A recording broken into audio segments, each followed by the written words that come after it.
হয়েছে মন্ত্রী মশাই? সকাল সকাল আপনারা তো মুখ ভারী কেন? আরে আর বলিস না, আগে রাজসভায় অনেকেই ছিল যারা আমার হয়ে কথা বলতো, কিন্তু ইদানিং সবাই কেমন বদলে গেছে। সবাই গোপালের হয়ে, তাই তো? একদমই তাই। আর না বললেও কেউ গোপালের বিরুদ্ধে কথা বলে না।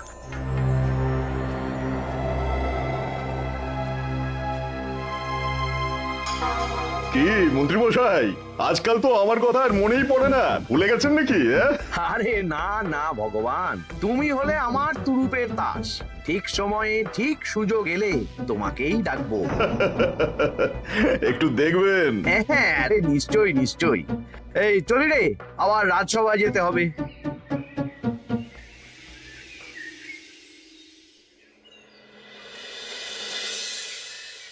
আচ্ছা তোমরা বলো তো, আমাদের রাজ্যের সার্বিক উন্নতির জন্য সবার আগে কি দরকার? মহারাজ, আমি বলবো। বলো গোপাল। সততা আর শিক্ষা, এই দুটো জিনিস মানুষের মধ্যে থাকলে রাজ্যের উন্নতি কেউ আটকাতে পারবে না মহারাজ। একদম ঠিক বলেছ পণ্ডিত, তুমি তো শিক্ষার কাণ্ডারি। তুমি কি বলতে চাও এই ব্যাপারে? মানে কিভাবে শিক্ষার আরো উন্নতি করা যায়? মহারাজ, আমি তো মনে করি পুঁথিগত শিক্ষাই শুধু শিক্ষা নয়, মানুষের ভেতরে যে পূর্ণতা আছে সেটাকে ফুটিয়ে তোলার নামই হলো শিক্ষা। যেমন? কেউ যদি খেলতে ভালোবাসে সে খেলোয়াড় হবে, গান করতে ভালোবাসলে সে গায়ক বা গায়িকা হবে। আমি প্রত্যেকের মধ্যে লুকিয়ে থাকা এই বিশেষ বিষয়গুলিকে তুলে ধরার জন্য কিছু করতে চাই। তা এটা করার জন্য কি দরকার? প্রথমত অর্থের প্রয়োজন। আমাদের আরো অনেক টুল খুলতে হবে, সেখানে এক একটা জায়গায় এক এক রকমের শিক্ষা প্রদান করা হবে। এটা ভালো প্রস্তাব। আমাদের রাজ্যে গায়ক, নৃত্যশিল্পী, অঙ্কন শিল্পী, খেলোয়াড় সব তৈরি হবে। দেশ বিদেশে রাজ্যের নাম উজ্জ্বল হবে। মহারাজ, একদম এসব উল্টো পাল্টা খরচ করবেন না। কেন কেন? মহারাজ, রাজকোষে প্রথমত বেশি অর্থ নেই, যে কোনো সময় যুদ্ধ লাগতে পারে। তাই আমাদের উচিত প্রথমে এসব না করে কামান, গোলা, বারুদ, ঢাল, তরোয়াল এসব কেনা। ঠিকই বলেছ। কদিন ধরেই শুনছিলাম সীমান্তবর্তী এলাকায় ইংরেজ সেনারা নাকি ঘুরঘুর করছিল। পণ্ডিত মশাই, আপনার এই সব পাণ্ডিত্য অন্য জায়গায় ফলাবেন কেমন? এসব করে লাভের লাভ কিচ্ছু নেই। কাউকে যদি ইংরেজরা গুলি করে সে কি গান শোনাবে? হ্যাঁ, মন্ত্রীর কথায় যুক্তি আছে। মহারাজ, আপনি বরং পণ্ডিত মশাইকে কিছুদিনের জন্য ছুটি দিয়ে দিন। পণ্ডিত মশাইয়ের মাথার একটু বিশ্রাম দরকার। হ্যাঁ পণ্ডিত, তুমি বরং দিন 15 জন্য তীর্থে ঘুরে এসো। যথা আজ্ঞা মহারাজ।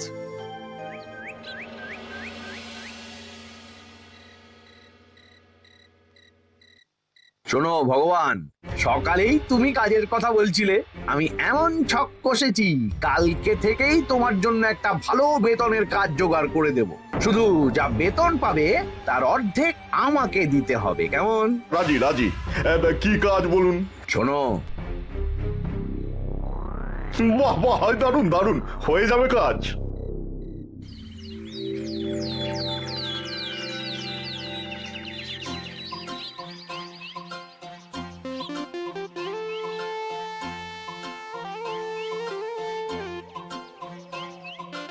এই সকাল সকাল রাস্তায় ঘুরঘুর করছিস কেন? পড়াশুনো কি শিখেই তুলে দিয়েছিস? পণ্ডিত মশাই তীর্থে গেছেন, এখন আমাদের ছুটি। দুপুর বেলা ভাত, রাতের বেলা রুটি।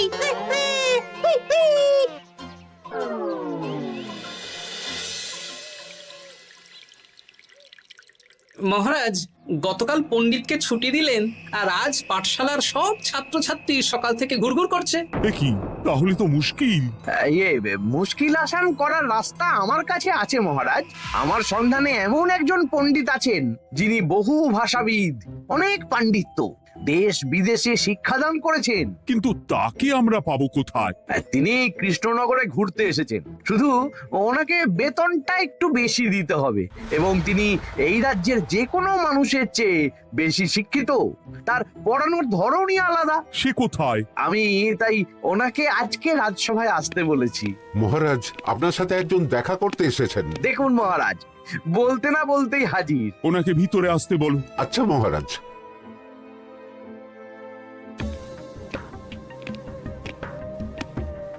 প্রণাম কৃষ্ণচন্দ্র, আমাকে আপনার মন্ত্রী ডেকেছেন, তাই এলাম। মন্ত্রীর সাথে কথা হয়েছে আমাদের রাজ্যের শিক্ষার উন্নতির ব্যাপারে। আমাদের মানে আপনি কি এই রাজ্যের? মানে এখন এই রাজ্যে আছি তো, তাই আমাদের রাজ্য বললাম। উনি সবাইকে আপন করে নেন। যাই হোক, তোমার শিক্ষার উন্নতির ব্যাপারে কি মতামত? মহারাজ, আমি এই রাজ্যের বিভিন্ন মোড়ের মাথায় টোল খুলতে চাই। তার জন্য অনেক অর্থের প্রয়োজন। তাতে কি উপকার হবে? ছাত্রদের জন্য তো নির্দিষ্ট পাঠশালা আছে। যখন শত্রুরা আক্রমণ করতে আসবে তখন তারা দেখবে রাস্তার মোড়ে মোড়ে টোল, মোড়ে মোড়ে টোল। তারা বুঝতে পারবে এখানে সবাই শিক্ষিত। আর শিক্ষিত লোককে ক্ষমতার অধীনে রাখা কঠিন, যুদ্ধে জিতলেও শাসন করা মুশকিল। কারণ অশিক্ষিতকে বোকা বানানো সহজ, কিন্তু শিক্ষিতকে বোকা বানানো কঠিন। নতুন পণ্ডিত একদম ঠিক কথা বলেছে। কোনো বাইরের রাজা বা শত্রু আক্রমণ করার আগে 5 বার ভাববে। এই সেরেছে। গতকালই মন্ত্রী বলছিল শিক্ষার দরকার নেই, অস্ত্র কিনুন, আর আজকেই শিক্ষার পক্ষে কথা বলছে। ব্যাপারটা কেমন সন্দেহজনক, নজর রাখতে হচ্ছে। বেশ, আমি তোমার এই শিক্ষা সম্প্রসারণের প্রস্তাবে রাজি। মন্ত্রী, তুমি এই প্রকল্প দেখভাল করবে। আচ্ছা, কত খরচ হতে পারে একটা হিসেব করে আমাকে জানিও, আমি দিয়ে দেব। আচ্ছা মহারাজ, আপাতত 500 মোহর দিয়ে রাখুন, পরে যা লাগবে বলে দেব। উফ, সকালে এক পত্তন বাজার, বিকেলে এক পত্তন বাজার, আর পারি না। আরে হাত চালাও, হাত চালাও। বাবা, কাজ শুরু হয়ে গেল। হ্যাঁ, আর ছাত্রদের পাঠশালার কাছে যেতে হবে না। পাঠশালা ছাত্রদের বাড়ির কাছে চলে আসছে। যেখানে সেখানে পাঠশালা। এ তো যেখানে সেখানে শিক্ষা। ঠিক বলেছো। আজ থেকে আমি আর নতুন পণ্ডিত চালু করছি। ধরো শিক্ষা, মারো পেরে। শিক্ষাকে ছাত্রছাত্রীদের মধ্যে গেঁথে দিতে হবে। এতদিন জানতাম ধরতক্তা মার পেরে, এখন বদলে যাবে। কিন্তু একটা পণ্ডিত এতগুলো পাঠশালা একা সামলাবে কি করে? খেপে খেপে। মানে সকাল 6টা থেকে 7টা একটা জায়গায়, পরে 7:30 থেকে 8:30 আরেকটা। এইভাবে বিভিন্ন জায়গায় পণ্ডিত ঘুরে ঘুরে শিক্ষাদান করবেন। না, ব্যাপারটার উপরে মহারাজকে নজর রাখতে বলতে হবে। মহারাজ, আমার মনে হয় এই পাঠশালায় আগামীকাল থেকে কেমন পড়াশোনা শুরু হবে, আপনার সেদিকে একটু নজর রাখা উচিত। হ্যাঁ, দেখি আগামীকাল সকাল সকাল বিভিন্ন পাঠশালায় গিয়ে নজর রাখবো। আর হ্যাঁ, আমাকে নতুন পণ্ডিত একটা তালিকা দিয়েছে, কোন পাঠশালায় কখন পড়াবে সেটার তালিকা। আমিও যাব আপনার সাথে।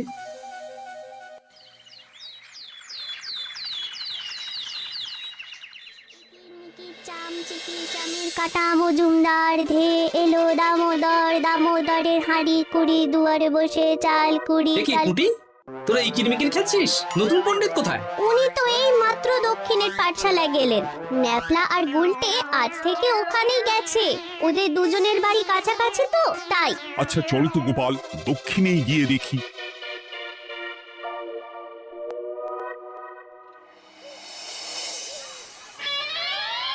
দেখি, এখানেও তো নতুন পণ্ডিত নেই। নতুন পণ্ডিত মশাই আমাদের একের নামটা মুখস্থ করতে দিয়ে চলে গেলেন। একের নামটা? এসব কি হচ্ছে? শিক্ষার নামে অর্থের জলাঞ্জলি মহারাজ। না, আজই রাজসভায় এর বিচার হবে। মন্ত্রী, আমি যা দেখলাম তাতে শিক্ষা তো কদিন পরে লাটে উঠবে। আমার এক ভাগ্নি তো আজ পাঠশালায় গিয়ে লুকোচুরি খেলেছে। নামমাত্র পড়াশুনো আর বাকি সময় খেলা, এভাবেই বয়ে গেল বেলা। মন্ত্রী, এই তোমার নতুন পণ্ডিতের দৌড়। মহারাজ, একজনের পক্ষে এতগুলো পাঠশালায় শিক্ষাদান তো সম্ভব নয়। তার জন্য তো আরো পণ্ডিতের প্রয়োজন, আর তার জন্য চাই আরো অর্থ। আবার অর্থ? শুধু মহারাজের অতিরিক্ত অর্থ খরচ হবে বলে আমি আগে এই প্রস্তাবটা রাখিনি। বেশ, তা আর পণ্ডিত কোথায় পাবে? আমাদের নতুন পণ্ডিতের কাছে অনেক পণ্ডিতের সন্ধান আছে। উনি একটা হাঁক মারলেই সব চলে আসবে। বেশ, তাহলে তাই ব্যবস্থা করো। এভাবে শিক্ষার অবনতি আমি চোখে দেখতে পারবো না। আরো 300 মোহর লাগবে। পেয়ে যাবে। এ তো দিনে দুপুরে ডাকাতি। ব্যাপারটা ধরতে হবে। কিছু একটা ঘোট তো আছেই। আর নতুন পণ্ডিতদের যদি কোথাও একটু থাকা খাওয়ার ব্যবস্থা করা যায় তাহলে ভালোই হয়। রাজবাড়ির অতিথিশালা তো আছেই, ওখানেই না হয় ব্যবস্থা করে দেব।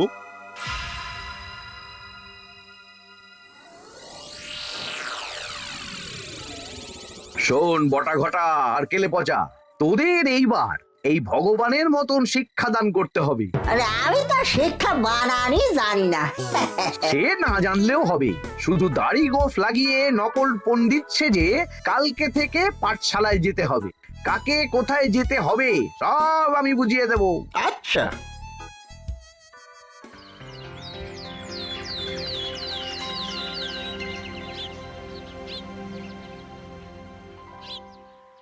আচ্ছা বল তো, গতকাল তোদের বাড়িতে কি কি রান্না হয়েছিল? ভাত, মসুর ডাল আর লাউ ঘন্ট। লাউ ঘন্টের মধ্যে চিংড়ি ছিল? না, তা আজকে কি রান্না হবে? আজকে সকালে বাবা বাজার থেকে পাকা কাতলা এনেছে। কাতলা মাছের পাতলা করে ঝোল হবে। আর তোর? আমাদের আজ নিরামিষ, এই কবজি ডুবিয়ে সবজি ভাতি খেতে হবে। বেশ।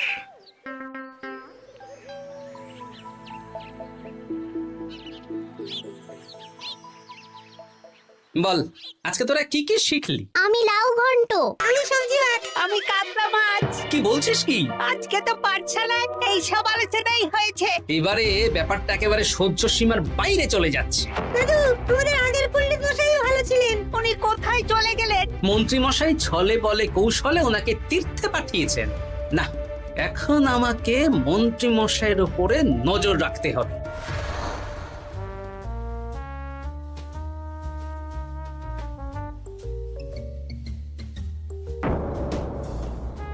পাঠশালায় পড়ানোর ব্যাপার তো বিকেলেই মিটে গেছে। রাজবাড়ির অতিথিশালায় না গিয়ে নতুন পণ্ডিত মশাইরা এদিকে আবার কোথায় যাচ্ছেন? সাথে মন্ত্রীও আছেন, ব্যাপারটা নজর রাখতে হবে। তাড়াতাড়ি চল। চলুন চলুন। এদিকে তো বটা ঘটার বাড়ি, এদিকে মন্ত্রী মশাই কোথায় যাচ্ছেন?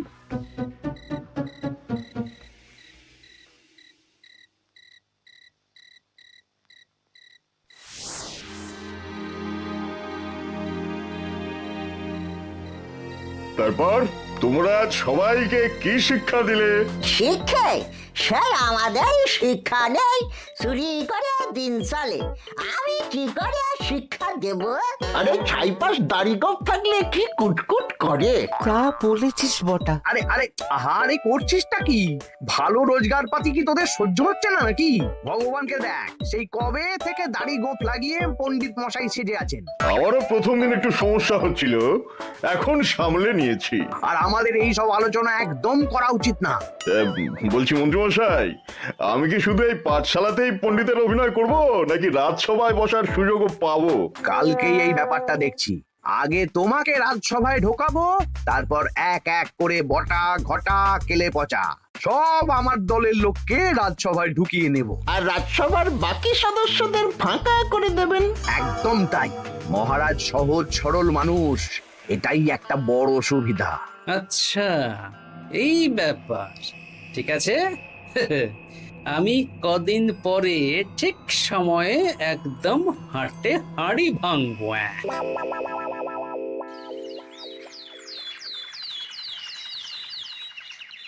তাহলে মন্ত্রী, আর কোনো সমস্যা নেই তো? না না মহারাজ, এখন আর কোনো সমস্যা নেই। দেখবেন এই ধরো শিক্ষা মারপের এক প্রকল্পের নাম চারিদিকে ছড়িয়ে পড়বে। আমার তো মনে হয় একটু পাঠশালাতে বিজ্ঞান নিয়েও আলোচনা করা উচিত। হবে হবে, সব হবে। এখনো সব বাচ্চারা অজ্ঞান হয়ে আছে। আগে শিক্ষায় জ্ঞান ফিরুক, তারপরে না হয় বিজ্ঞান নিয়ে আলোচনা করবে। বিজ্ঞানী তো প্রস্তাবটা খারাপ রাখেনি। তুমি কি বেশি বোঝো? তাহলে তুমিই তো বিজ্ঞান শেখাতে পারো। আমি কবিরাজি শিক্ষা দান করতে পারবো। তোমার কবিরাজি শিখতে কেউ রাজি নয়, চুপ থাকো। আহ, দেখাই যাক না বাচ্চারা কেমন শিক্ষা লাভ করে। মহারাজ, বলছি কি, আমাদের পণ্ডিতের আসনটা তো ফাঁকাই পড়ে আছে। এখন যখন নতুন পণ্ডিত এসেই গেছেন, তাহলে ওই জায়গায় ওই তো বসতে পারে। কিন্তু পণ্ডিত তো তীর্থে গেছে, অবশ্য কদিন পরেই ফিরে আসবে। ও আসুক, তারপর না হয় আলোচনা করে একটা সিদ্ধান্ত নেব। পণ্ডিত মশাই না হয় এসে পুজো পাঠটাই করুক, কিন্তু রাজসভা এরকম ফাঁকা থাকলে কেমন একটা লাগে। বেশ, তাহলে তাই হোক। কালকে থেকে নতুন পণ্ডিত আমাদের পুরনো পণ্ডিতের জায়গায় বসবে। এইভাবে রাজসভা ফাঁকা করে যেতে হবে, তাহলে একদিন সবাই আমার পক্ষেই কথা বলবে, আর শেষে রাজাকেই সরিয়ে দেব।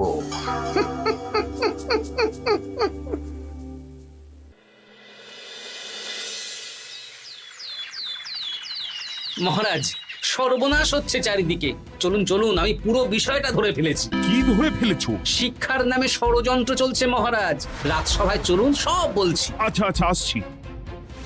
হ্যাঁ বলো গোপাল, তুমি কি বলছিলে শিক্ষার নামে ষড়যন্ত্র নাকি? মানে গোপাল মস্করা করছে নাকি? রাজ্যে দারুণ শিক্ষাদান চলছে। মহারাজ, আমি দেখে ফেলেছি আমাদের নতুন পণ্ডিত আসলে কোনো পণ্ডিত নন।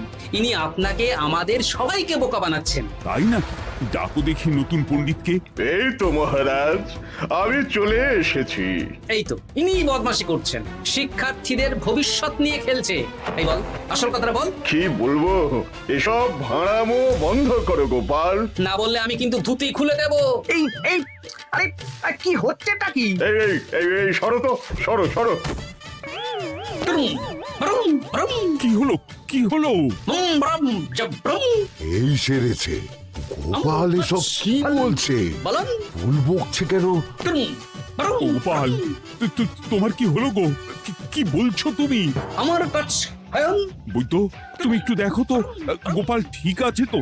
এই যে নতুন পণ্ডিত, তুমি তো অনেক ভাষা জানো, তুমি বুঝতে পারছো? মহারাজ, আমি দেখছি গোপালের মনে হয় বিশ্রামের প্রয়োজন। এই এই, তোমরা কয়েকজন মিলে গোপালকে রাজবাড়ির অন্দর মহলে নিয়ে চলো। চলুন, আমি যাচ্ছি। ওহো, গোপালের কি হলো? মাথায় লেগে গেল? ভাষা চলে গেল? সব এই নতুন পণ্ডিতের জন্য।